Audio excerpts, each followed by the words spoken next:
Thank you, Shyam. My name is Rishikesh, and I have with me Srinivas, who is my partner. RenXSol Ecotech is a solar solutions company. This is Srinivas and my second innings together. Before this, we were into a pure EPC play called Everson Energy, which was acquired in 2012. That was primarily grid connected, and I think that was the first EPC company to be acquired in this space. During the course of Everson and post that, we kind of identified that solar thermal space is still highly unorganized. I mean, solar thermal is primarily just water heating and to some extent cooking. So what can be done more is what we have been looking at in RenXSol. So yeah, we have zeroed in on only diesel abatement and LPG abatement because that is where the real pain point is. And that is where people are willing to pay, and that is a non-subsidy model. I mean, across the table you can convince someone if he's going to save or not. And that is also not necessarily an accelerated depreciation driven model. I mean, a saving is a saving. So we are concentrating on this problem because, as I just already mentioned, and also one of the things that during the course of our many client visits was that diesel usage in a boiler is actually highly oversized, and most of the electricity that is being used in major manufacturing plants is actually used for heating applications. So it's a big waste there. And these oversized boilers generate about a high heat stream of 150 C, 200 C, and then you're using it for an application right from 40 to 70 C, for which you have other ways of addressing the problem. And there is a definite payback, and it is not capex intensive like other solar applications. So we have focused on low heat, primarily that is with storage, then also steam for cooking as well as process applications, and hot air generation with and without storage.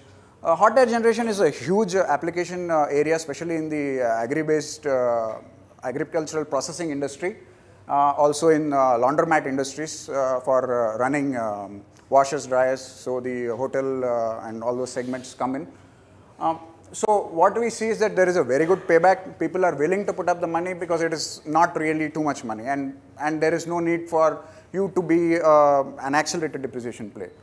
And we are also doing at grid interactive solar PV because it's a cross-subsidizing segment. Because a person comes to you with a problem saying, I have an energy issue. Nobody says, I want PV or I want thermal. That is for you to identify and look at. So this is primarily our business vertical. In the solar thermal space, we are right from low heat all the way up to steam generation for various applications. The PV, we do consultancy.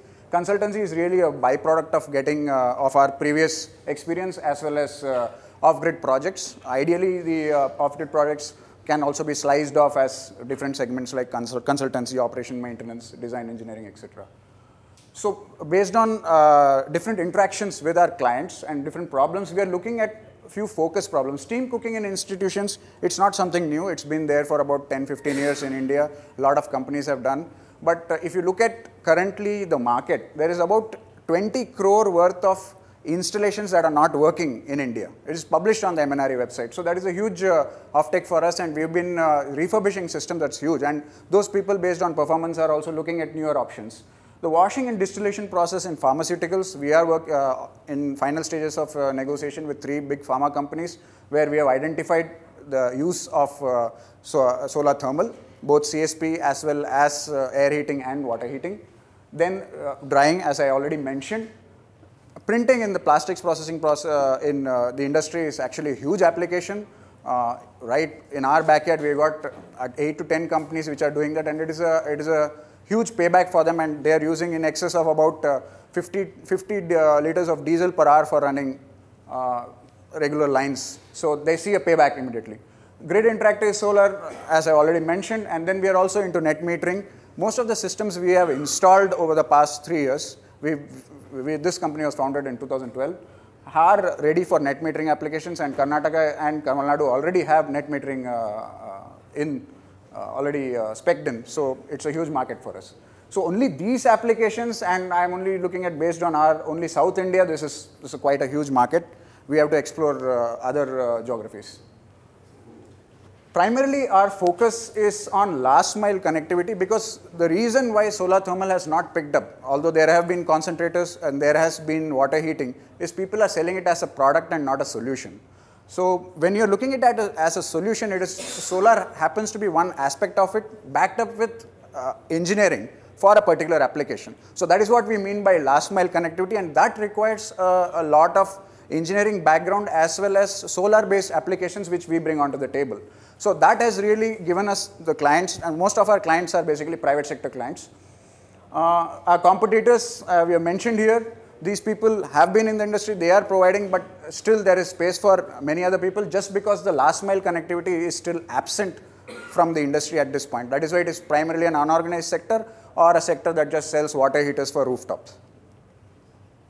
Our revenue model right now is primarily CapEx, but as I said, we have sliced it off into design engineering, project management, operational maintenance, which I think 2 other companies have touched upon during the course of their presentations. So it's a comprehensive model. What we have already done is we have acquired clients in all these spaces in the last 3 years, and we've been funded by CIE Infuse for this grant of RESeed. And we have developed, so we have looked at the concentrated solar thermal space and looked at ways to improve the overall efficiency of the system. The reason why all these systems are not operational, we have found out why they are not, and then looking at slicing the problem into, say, how to improve the collector, how to improve the receiver, how to look at the whole connectivity of the system. And then we are working on it. We have made some basic steps, and that is where I think we will be taking our focus forward. In terms of grid interactive systems, yes, we have, like the other said, we have done systems and we have data. So we come with remote monitoring even for small rooftop, or I mean, we are focusing mainly on B2B.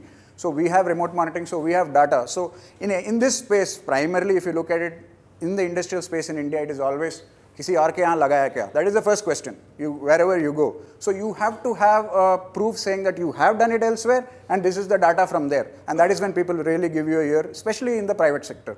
So that is what has been our operational philosophy. And we have also been involved with, I am sure you must have heard the news, Chinnaswamy Stadium is the first stadium to go solar, and we've been the design consultants for that. It's been officially inaugurated on 15th. But I think already there have been paper articles on it, and it is a net metering project.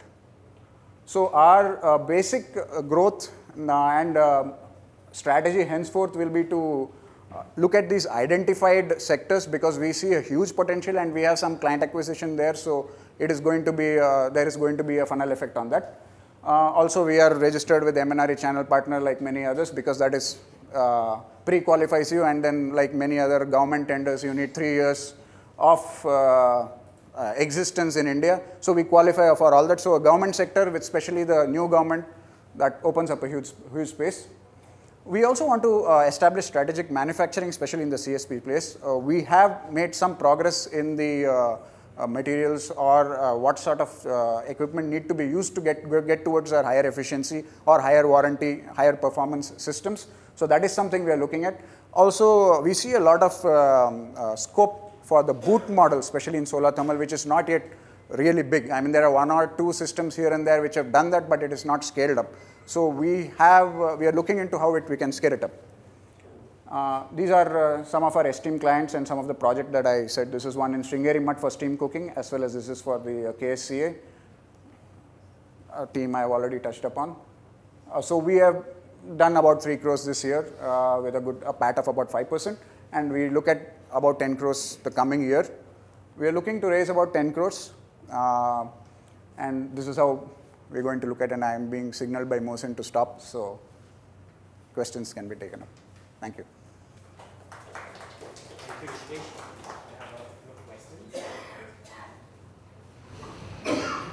You said solar thermal, haven't you looked at air conditioning? Because there are some good illustrative case models in Chennai, Nashik, Bombay and Delhi. Yeah, actually the Brakes India, Infosys. Yes, we are talking to Brakes India. We are looking at systems that have non-operational, as you said in Nashik, as well as in Bombay, there are non-operational systems. Yeah. Plus, that is also part of our R&D effort. But we have about temperatures you've been able to get water for the cooling applications. No, we have not yet done. What's the temperature? For heating. What temperatures? What do you bring it to? Water temperature up to 95, wet steam you can do up to 120 C, no problem. We are able to do that.